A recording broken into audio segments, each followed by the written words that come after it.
we can start our fashion session, I would say. And actually, it's you who starts the fashion session. So I'm just welcoming Bettina here and Ludovica, who already did a great presentation in the morning on the plenary. So very happy to have you here in person. And then the floor is yours, actually, the virtual floor. You can kick it off. Thank you. Thank you, Karin. So good afternoon, everyone. Many thanks for joining us on this session dedicated to fashion.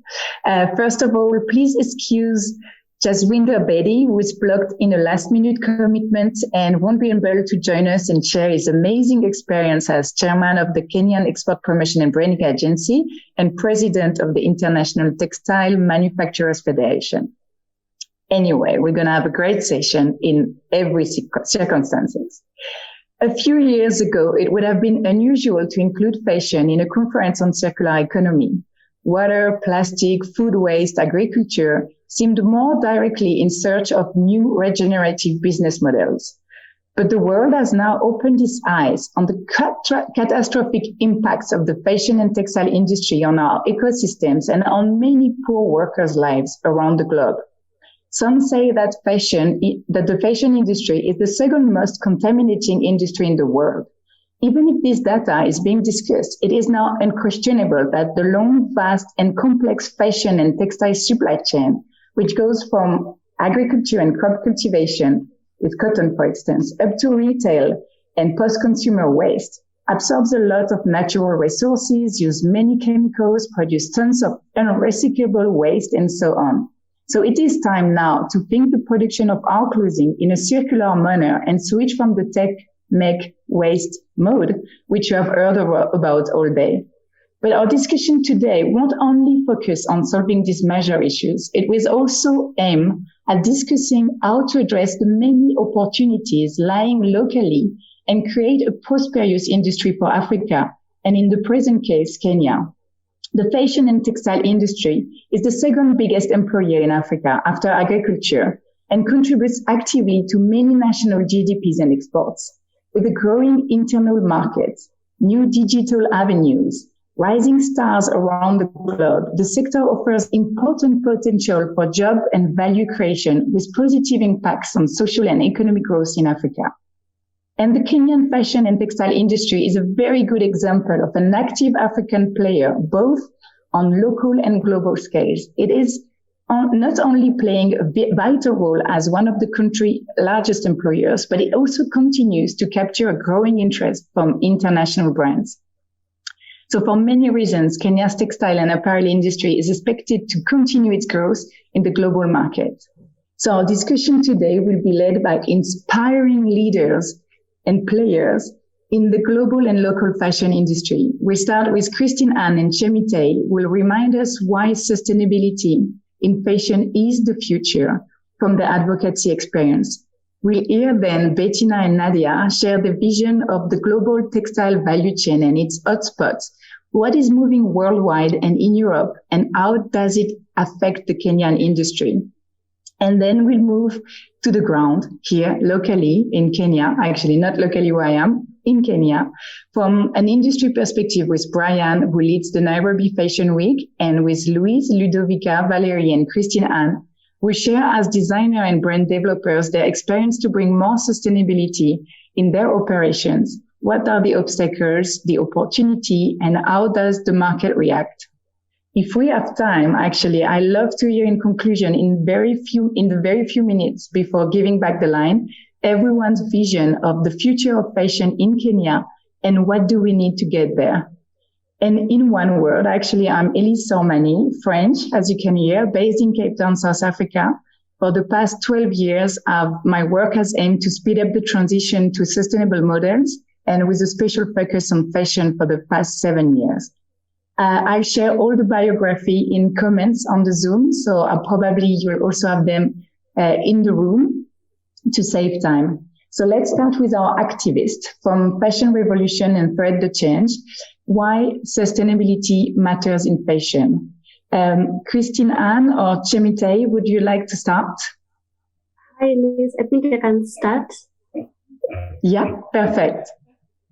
Okay, thank you. So unfortunately, I can't have my video up. I'm having some issues. But to answer your question, so before we get into why sustainability is key, I think we first need to understand what sustainability means. And I think I'll use the UN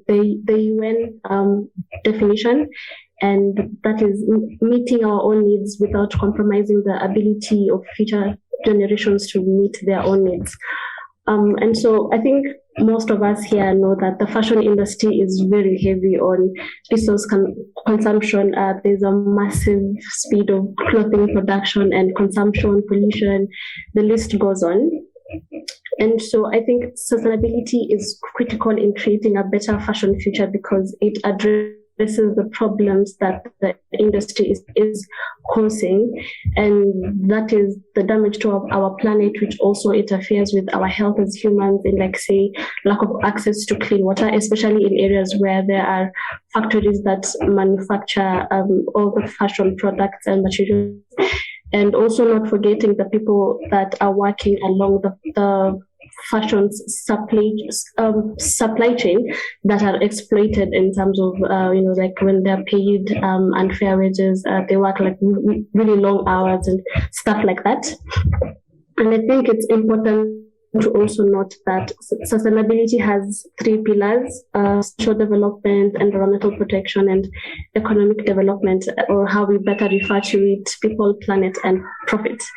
And so I think that sustainability is a practice, not the product itself, which I think is a misconception that when we think about sustainable, especially in the fashion industry, we tend to think a lot about the product, but in reality, it is a practice. And so this means that we need to turn into alternative business models that value people and the planet. For a really long time, within the three pillars, the profit has had like a higher visibility. Like we tend to place profit over people and planet. And so turning into an alternative business model will enable us to work with the three pillars together. And I think so. I will not go deep into that because I think this will be covered with the rest of the speakers. And so for me, I think the only way to achieve sustainability, or how critical it is by incorporating the three pillars, because we need a balance, and all these three pillars, people, planet, and profit, are dependent on each other, and that is the only way that we can achieve sustainability in the fashion industry. Thank you so much, Elise. That's it for me. Thank you so much, Umita. Actually, I think we all fully agree, and we all fully now realize the damaging impacts of the industry and what's the direction forward. I'm not sure that Anne-Christine is in the room, but she'll get an occasion to talk later as well, because she is both a Fashion Revolution representative in Kenya, but she's also a designer, so she'll have an opportunity to speak later if she joins. Unless I've missed her name in the list of people online, so she can still raise her hand, but I think we'll move forward and not lose time. So definitely sustainability is the new way. Maybe we can hear now Bettina and Nadia, who have a global and a European vision of the moving blocks in the fashion supply chain and why and how it does impact Kenya. So Bettina or Nadia, who wants to start? I can give it a go if that's okay with Bettina, starting with the EU, and maybe then Bettina can take it a bit further, focus more on global changes. Perfect. I don't know who is sharing its screen, but it's not on my side. No, not me. Perfect, but go on. It's the technical marvels. Okay, no problem. Well, first of all, thank you very much, Elise and Karen, for inviting me to speak at this very exciting conference on circular economy, and specifically on the important topic of circular textiles. I will focus my brief intervention on the EU's vision for circular textiles, and also look at how this lands in a country such as Kenya. So earlier this year, the European Union launched its Sustainable and Circular Textile Strategy, which provides an ambitious plan on making the textile ecosystem more sustainable. And I will give you a quick snapshot of some of the policy measures introduced in the strategy. A key cornerstone of the strategy is the introduction of eco-design requirements, which are aimed at making all textile products placed on the EU market greener and more circular. What does this mean? First of all, products will have to now become more durable, reusable, and repairable. This means that products cannot be completely worn out after a few washes, and that it would be easy to repair and reuse the products. There will also be a requirement to include a certain degree of recycled content in the textile products, and there's a specific push on fiber to fiber recycling, meaning that the waste of textile goes back into the production of new fibers. And these measures will apply, as I said, to all products. So also exporters from Kenya would have to comply with these eco-design requirements. Then the strategy also proposes certain policy measures to improve the accessibility of information on environmental sustainability characteristics of products. Specifically, the EU has proposed to introduce a digital product passport.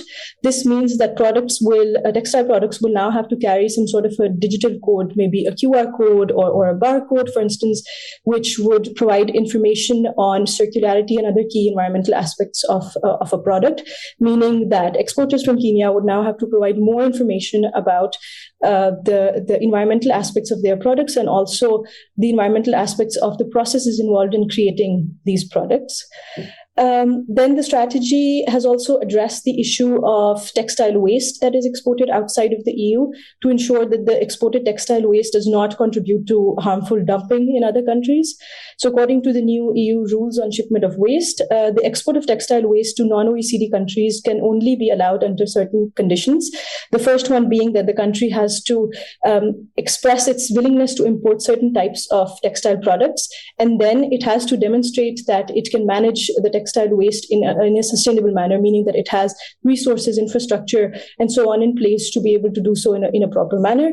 And as we know, Kenya is one of the biggest importers of secondhand textiles in the world. So naturally, policies such as this would be of significance for actors involved in the secondhand textile trade in the country. These new policy developments in the EU and also in other parts of the world, as we will hear from Bettina later, are being mirrored by European brands and other textile brands globally. And this is actually creating a market for circular textiles, which in a way can be considered as an opportunity for the textile sector in Kenya to speed its efforts towards more circular textiles and also improve the competitiveness of the industry. So, for example, the cost of electricity is a key driving factor for textile companies in Kenya, and there are opportunities for companies to invest in more efficient energy-saving technologies, which would not only lower their costs but also lower the environmental footprint of the sector simultaneously. Then Kenya can also leverage its existing strides towards renewable energy. While much of the country's energy mix is already quite green, there is potential to promote the use of off-grid renewable power for the textile sector, particularly solar energy, which would again improve the competitiveness as well as the sustainability of the textile industry. Then also, given the rising global demand for recycled fabrics, there's going to be a need and opportunity to support investments in textile collection, sorting, and recycling infrastructure. Fiber to fiber recycling, as I said, is being pushed by the EU, and actually this is rarely happening across the world. So there is, of course, a space to look into this to see if there can be investments in this area in Kenya. But also more broadly, there would be a need to create more favorable conditions for the textile recycling sector in the country. This would include, for example, better waste collection infrastructure, more streamlined coordination between the different actors, the brands, the manufacturers, the waste collectors, and the recyclers. So basically, in a nutshell, responding to the global shift towards circular and sustainable textiles by greening the different parts of the textiles industry can help a country such as Kenya position itself as a leader in circular textiles and also showcase to other African countries that going circular is the way to go. Thank you. Mm-hmm. Thank you, Nadia, and how interesting it is actually, and how full of promises it is for the Kenyan industry. We wish that it really shows the way. Should we go and listen now, Bettina? So she's going to have a similar experience in view of the sector, but from a more global even perspective.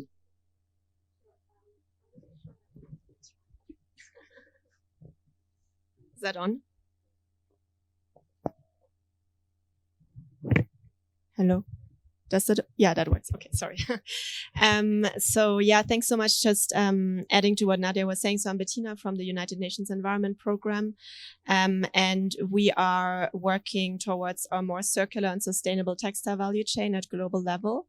I wanted to start maybe just because we're at the Circular Economy Conference to share a bit how we define that.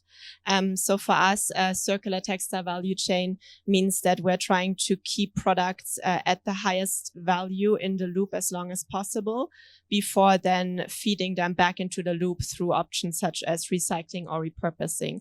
So for us, an overarching principle that we always keep in mind is reduce by design.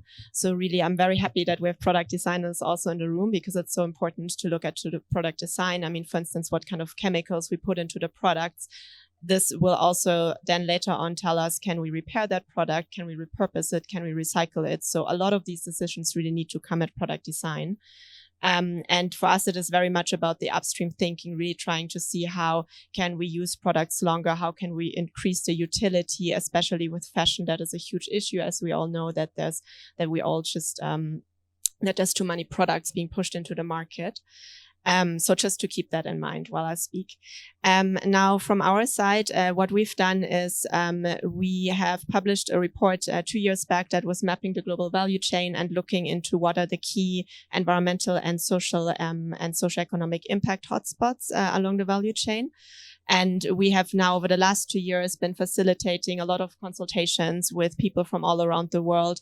So that included governments, brands and retailers, SMEs, producers and manufacturers, financial institutions, all of those that engage with consumers, and many more, to find out what is the roadmap to go towards more circularity and sustainability at global level, and what are the priorities that we should be taking. So this will be published in the coming months, but just to give you a preview. So we've identified 3 priorities going forward. The first one is about changing consumption patterns. So this is very much related to looking at the way that we consume. We know at a global level, we consume too much, but we also have to say that there are regions where there is unnecessary consumption, but there are also regions and population groups that do not yet meet basic needs. So there's also a social justice issue to address both sides of that coin. The changing consumption patterns is also very much related to business models. So how can we offer new business models, circular business models that dematerialize, so that businesses are able to create value without producing more and more. And here we can look at options such as repair, increased product utility, rental options, leasing of textiles, and so on. Then the second priority that we've identified looks into improving practices. So this is about the production practices at the moment. So it's a lot about, for instance, looking at the energy mix that we use in the wet processing phase, the chemicals that are released. How can we address these issues also when we look at fiber production? But improving practices also looks at the product care phase, the use phase. If we look, for instance, at the climate impacts of the textile industry, we know that the consumption stage is actually the second highest in terms of the footprint because of the way that we wash and we dry our clothes. So this is also something that we shouldn't forget in the transition. And then that also concerns the collection of textiles and ensuring that no textiles go to landfill. And the third priority is about infrastructure, because we know that for a lot of these models to be improved and to take place, we do need to improve infrastructure. We need to make more renewable energy available, for instance. We need better wastewater treatment. But again, it's also about infrastructure for new circular models. So how can we bring systems where people can rent their textiles at scale, where they can repair their textiles at scale, but also where there's take-back systems for those textiles that we are no longer needing. And usually we do not have the infrastructure for that in place yet. So these are the 3 priorities that as UNEP we see going forward. But just to say, this is not just UNEP, it's really based on very wide consultations. So we identified that together with all the actors in the value chain. And I wanted to just dive into one of the elements. So I was speaking about the priority of changing consumption patterns and looking into business models.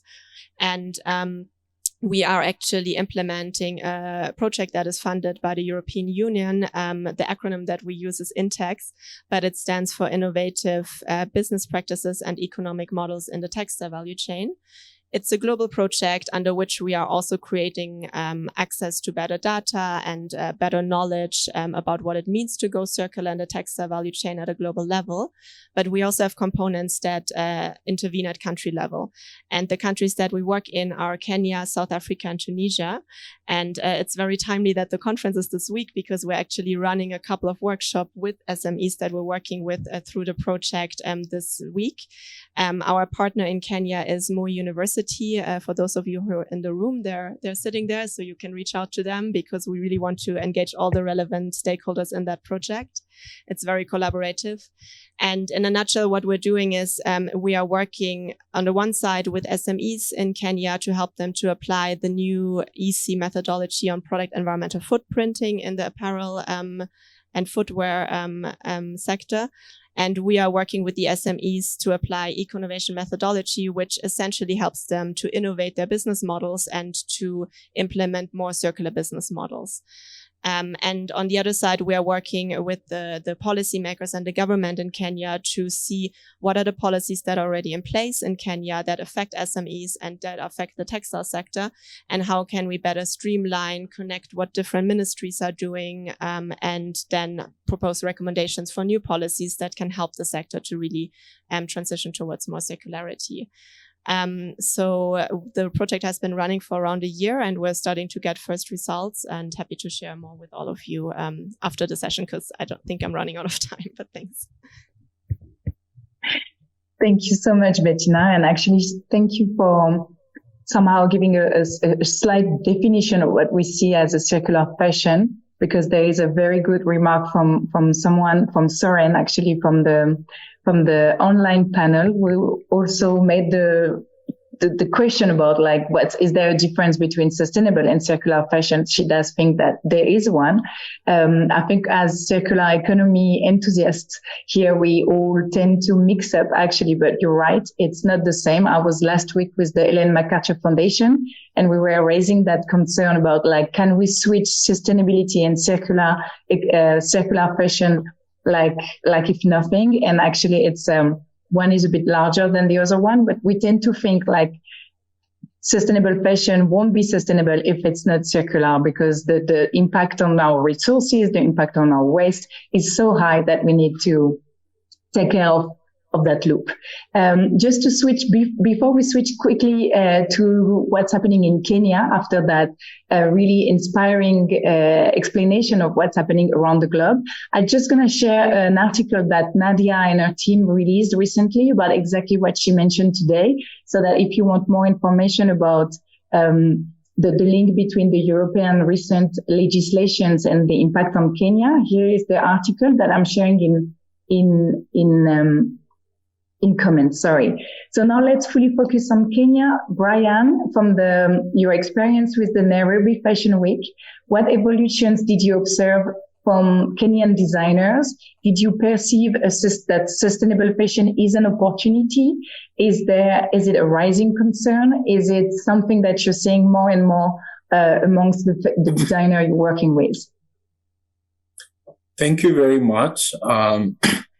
I think one of the areas I would really highlight as an area that we need to focus on as far as sustainable fashion is concerned, and just the uptake of the use of organic material, especially alternative fibers in ethical production, is the use of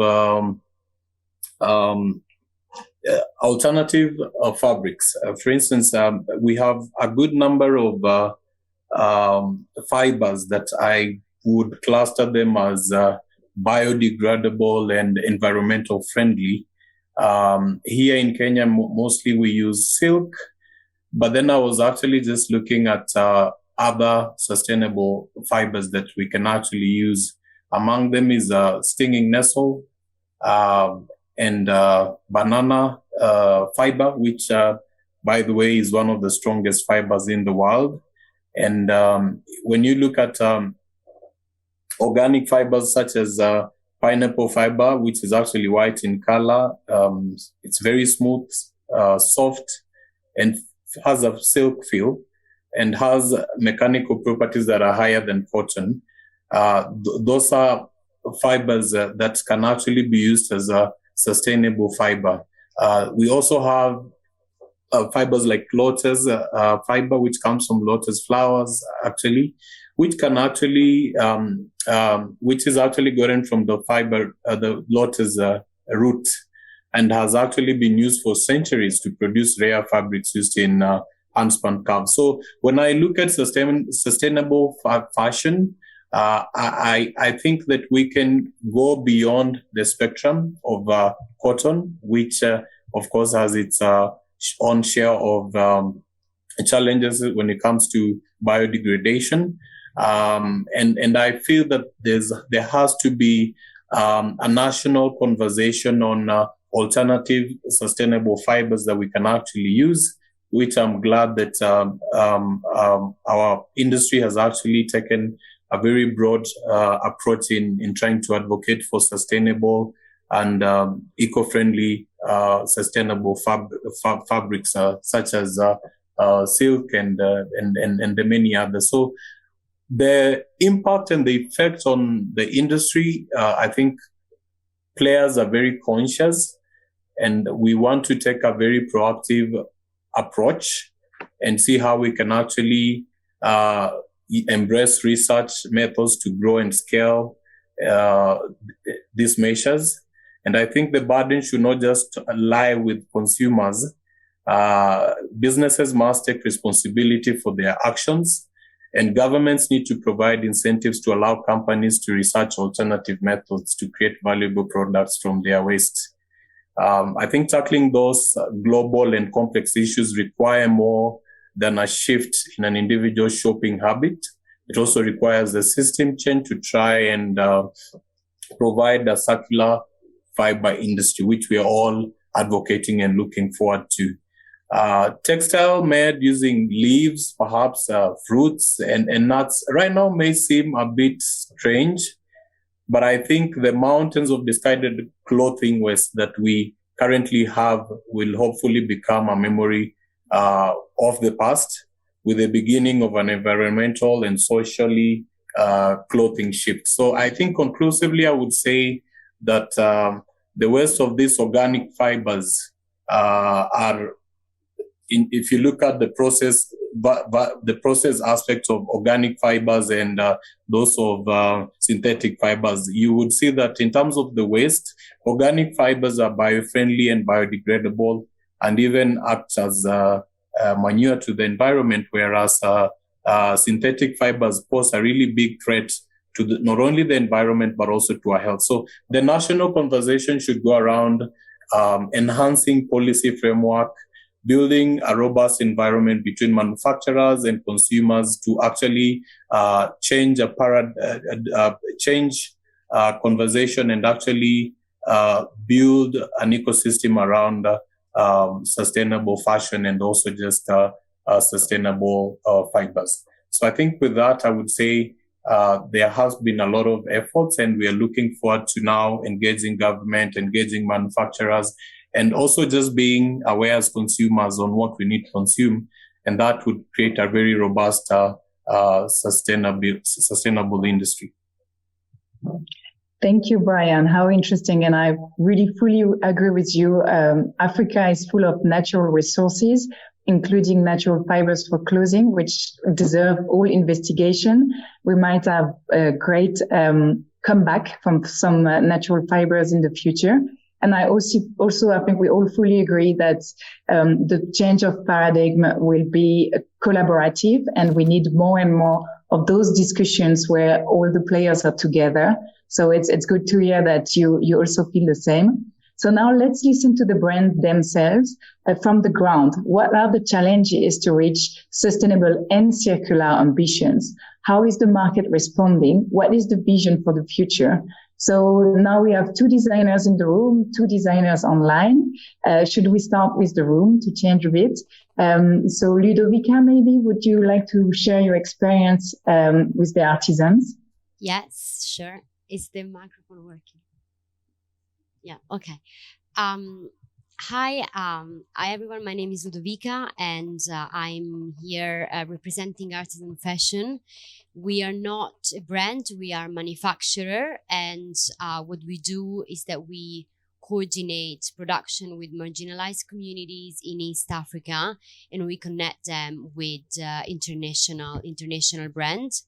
And what we've been seeing recently is that what we do is gaining traction. So we receive requests from brands that we haven't worked before, because they're trying to shift their supply chain from Southeast Asia to Africa. And that is because they see Africa as more sustainable, not only from a social perspective, because not only us, but many of the manufacturing companies in this region work with communities. And so there is definitely a social component, but also from an environmental side of things, which is what we've been working on more recently. Over 98% of our supply is local. And for regional. So within East Africa, we consolidate deliveries to try to reduce our environmental footprint. And to answer to your question, Elise, being a manufacturing and not a designer, it means that we had to completely shift the way we work and we collaborate with our customers, because sustainability and circularity need to start from the design process. And obviously, being a manufacturer, we had to shift completely our collaboration and start having meeting at very early stage of the creation of a lineup, and suggesting whether possible the use of leftover fabrics or leftover material that are in our warehouse. In some cases, we do suggest to use upcycled denim, whether the style can sort of like support that.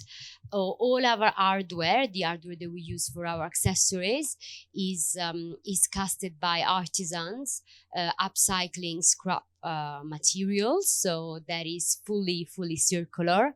And the other project we've been working on recently is the one of educating community for them to use traditional skills such as weaving, but with new materials that are circular, which are t-shirt offcuts or plastic. And there are obviously some challenges, and the challenges are mostly from a bureaucratic perspective. So when you work with big brands and you have things like setting up the codes and material composition, and obviously when you go into circular using mitumba, you may not know from the beginning really what this would mean. But we've seen that customers are really open for discussion. Customers, even if there are challenges, they are more than willing to work with us and collaborate with us. And the last change we've been seeing is that before we would only talk with the product development team. Well, now on top of the design team, we usually have a chat with their sustainability department as well, which is something that was unheard of until a few years ago. So definitely a change is happening. The road is still long, but we are going in the right direction. You're definitely going in the right direction. It actually sounds exciting. We feel like being in one of your meetings with those international brands where you're guiding them on design, because you're right. Circularity and circular fashion start with design. Should we move now to the online again and listen to Louise? Are you here, Louise? I saw you before and I don't see, I see you. Sorry, hang on. I'm just trying to get my video started. Perfect. Okay. Yes. Hi. So I'm Louisa Samalata, the founder and designer behind my brand Hamaji. I think from a designer's perspective, you would like to produce and design locally. So I think looking for opportunities where we can create within the country, within Africa, within East Africa, and specifically looking at creating your own textiles. So, going to creative traditional skills and using these in a more contemporary design, like weaving and hand looming. The question is now to try and source more, the yarns that they use for the hand looming. It would be amazing if there was a place, if there was opportunity to source organic cotton, or I know cotton's not the most sustainable, but alternative fibres that you could source that are locally produced in an organic fashion for the hand looming, perhaps even silk, locally spun silk. And yeah, I think it's also just a matter of education and awareness, and educating people within Kenya to try and find alternatives to the international Eastern textile industry markets. And also recycling and upcycling again with mitumba. There's lots of opportunities to find ways of reusing the fabrics and then, embellishing them in traditional ways with embroidery or beading. So really adding value to these recycled materials. Yeah. Thank you. No, that's great. Actually, you're touching upon every single topic, which is sourcing, which is fibers, which is recycling, which is education of consumers. There is so much to do, but it's great to hear that there are designers in the place. Let's maybe move again to, I see Christine Anne is connected. So we're going to keep online and then we'll move to you, Valerie, I promise. So Christine Anne, I think. As designer, as Kiko Romeo, what are the obstacles? What are the opportunity of you having brought like so much sustainability into your brand and into the construction of what you try to achieve with your clothing? Thank you, and sorry about me getting lost. I think I'm going to pick up where Louise was, because we've worked in sustainability right from the beginning. So I set it up in 96, before that was even a word. And working, along fair trade principles and trying to use a lot of handcrafting and what I could source locally. So our brand has been just about all of the fabrics have been locally sourced. Some are industrial waste, some are now the hand wovens. And I wanted to pick up on what Louise said, because the whole thing of Fashion Revolution that I'm also a part of, Fashion Revolution Kenya, commissioned a report on alternative fibres in situating them in the Kenyan textile industry. Now, the full report is yet to be released. I'm lucky that I saw it, but the abridged one is there. And there's huge possibilities here for using alternative fibres. There's a lot of handloom weavers. Organic fibres are available. The thing is, they're not certified organic. So depending on which market you're selling into, that can be a problem. And yet certification is just not possible with the cost. And it's not possible for smallholder farmers to do that, also for the weavers to do it. So we've worked a lot with hand-spun cotton, which is all rain-fed. It's a rotational crop.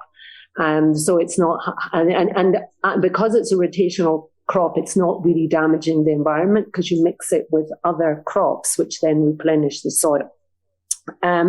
What else? The silk, we've always worked with silk from Mississippi.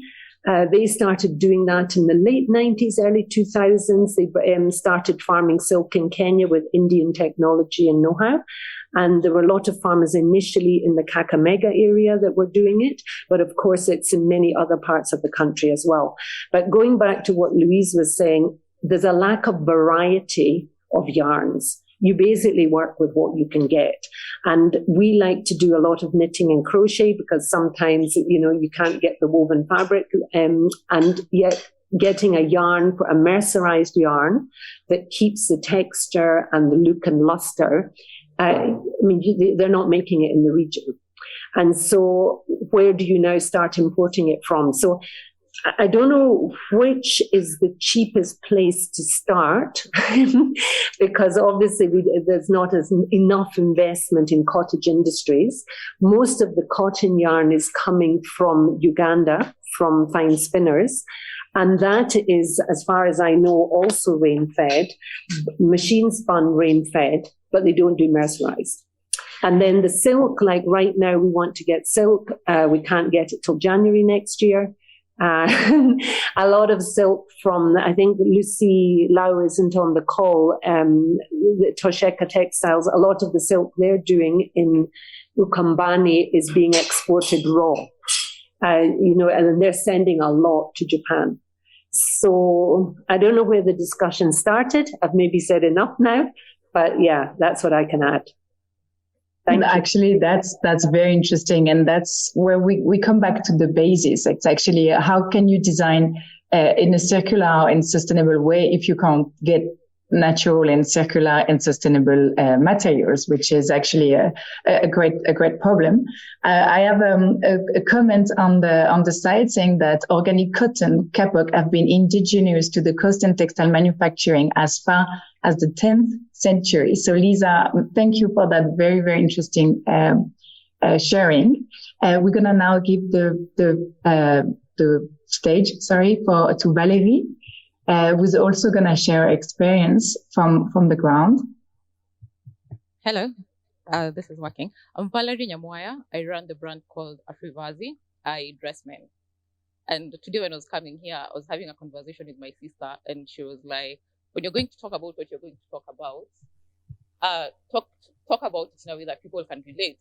Because most times when you talk about it, of course, there's the textile part and everything. But when you come down to the Kenyan fashion, there are a lot of things that work for us. For instance, how many, I'll say Kenyan ladies who are here, how many know tailors, know a tailor or two, by a show of hands?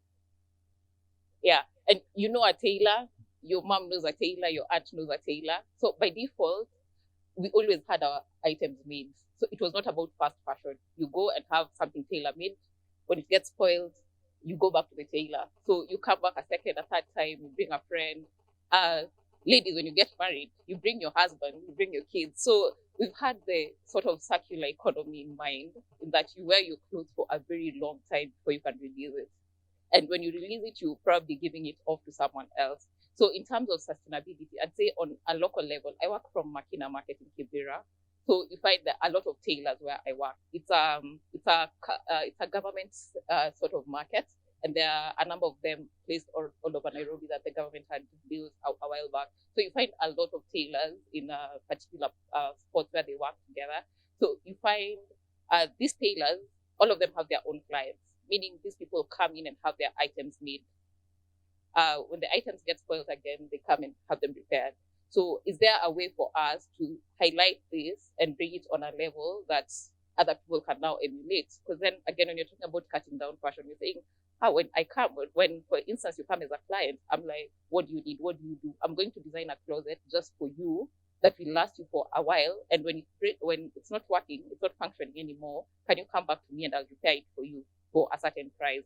So in that way, we are cutting off fast fashion without necessarily like going to the details of is it sustainable. It doesn't ring to us, but it's something that we've been doing and we continue doing it. So I feel we have a lot that's behind the scene that we need to highlight more of and talk more of. How are we able to cut down on what people are doing? Fast fashion, Kenyans do buy, but not as much as the West or the European market. So when everyone is hyping about fast fashion, yes, we say it's there, but for us, it's just like, okay, they're buying. And then now that the spotlight is on the African market, because then they're saying our industry is growing, it means then we'll probably want to go into that fast fashion direction. So are we going as an industry to continue doing what we are already doing and find better ways of improving on that? Or are we going to now go to the way it's being done in other industries, and yet the industries are moving away from it? So we have things that are working for us as an industry in terms of what I was saying. And then I'd give you an example of like my clients, my male clients. When a client comes in, the first time probably it would be, I need an outfit for a wedding. I'm going for a friend's wedding. They come a second time, and then we sit down, and then it's like, we need to do something for you. I know that I've done 2 collections between 2019 and now, and the collections were all people's wardrobe. I was like, I'm going to do a collection, and I want you to be my client. What do you need for your wardrobe? And then, you just talk to me, and I create something around that. It means I'm not just creating a collection that I'll put out and see if people like. So once in 2019, I worked with a group of 6 men. I created collections. It was 5 pieces for each man. And then we had a photo shoot, and I'm weirdly still selling the collection up to now. Someone sees the photos and they're like, I want that. I'm still selling those pieces. I didn't have to create a whole 1,000 pieces or 100 pieces for me to sell it. So are we able to get those things at work? Of course, it takes away also the financial burden for me, because you're going to pay me to create that for you, and I'm going to use it to talk about the collection. But yes, of course, it's also taking us away from the mass production and doing things that are not sustainable for the environment. I'll also come down to, in terms of the ethical fashion, I'll talk about how people work in terms of payment of tailors and stuff like that.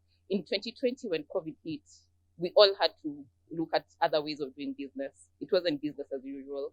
I've been very active online when I'm doing my fashion and other things.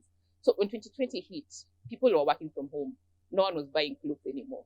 You'll probably just have your shirts for your Zoom call, and no one cares what you're wearing down. So no one was buying clothes. But I had a platform where I'd been talking about what I do. People needed masks at that time. Of course, the very first days, no one had given us a blueprint on what mask we need to make for it to be, to help with fighting the pandemic. I was like, we're going to make this mask. I work in a market with more than 500 tailors. I'm going to look for orders, and you're going to do the work. So it was about us coming together, and it's about, we need to eat. We need to eat at the end of the day. We need to pay our bills. So at that time, we had to come together. My work was being online, and every tailor picked something they were strong in.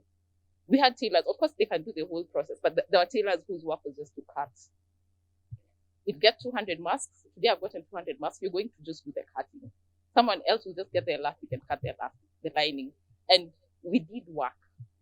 Because I remember at some point when the tailors would come to me and they're like, we don't have work today. Even when when work was starting to come back, everyone was asking, can we get more work that we can do together? Because then again, it meant that we were working. And when we said COVID hit us, but we worked, and we were like, COVID actually pushed us. I'd say my company worked more, and our revenues increased more in 2020 when the pandemic hit. Because it was like, how are we going to work? And it was about me getting an income. It was about the tailors I worked with getting an income. And it was collective at that point. So are we able to get systems that are able to, we are able to collaborate to make everyone benefit from fashion? Because it's a very huge market. And are we able to get systems in which we can work together to be able to maximize on what's available for us? Thank you so much, Valerie. And actually, you're really, really right. I think circular and sustainable fashion will only get through collaboration, new business models, as you said, it's making clothes that last longer. It's also a challenge for the sustainability of small companies. So how do you get more income from repair, resale?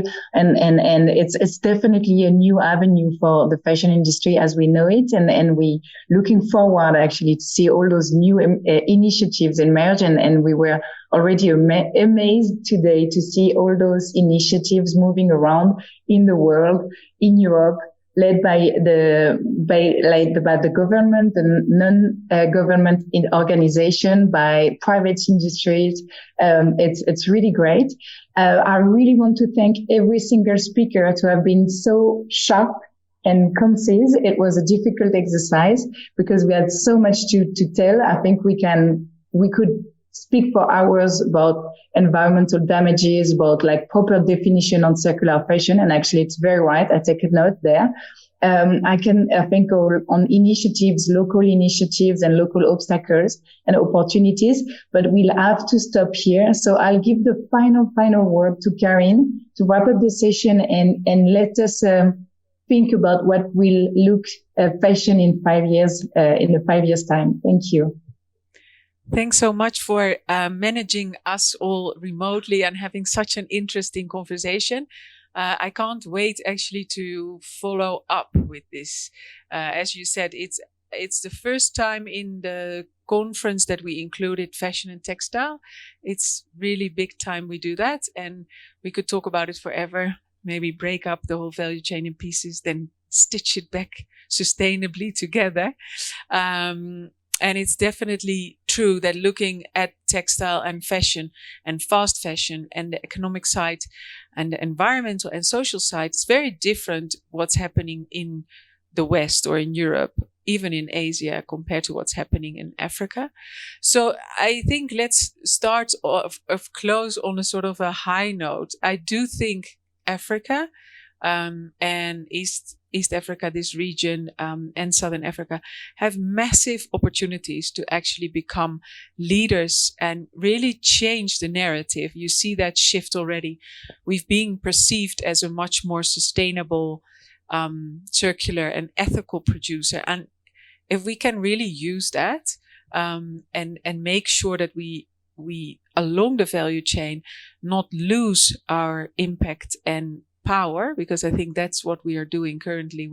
We're breaking it up. We're selling our raw material. Then we buy or we get textiles back. We make garments that we sell again, and we buy our own garment back from a different corner. So it's very disconnected and disjointed. So Africa for Africa would be one of the things that could really help, like really Africa for Africa. There's a massive market in Africa, but also in different terminologies, not only Africa for Africa in local production for the continent, but also make local standards and Africa's standards count. And I think we see development in the AFTA agreement about free rights of persons and goods, etc. But those are agreements and institutes that can really push to make standards and policies that work for Africa and make sure that we can then, because it is happening. We have ethically produced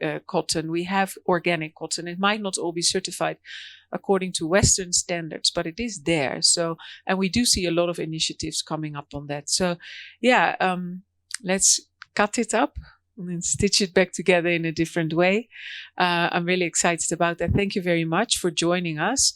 And I can promise you, together with Elise, because I know her quite well in this, what she knows in this space. So this is just the beginning, I think, of the journey to bring players together and really tackle issues step by step. So super thanks for all your insights, all very relevant, and they give a really sketch of the full picture, a full landscape of what's going on. So I really appreciate.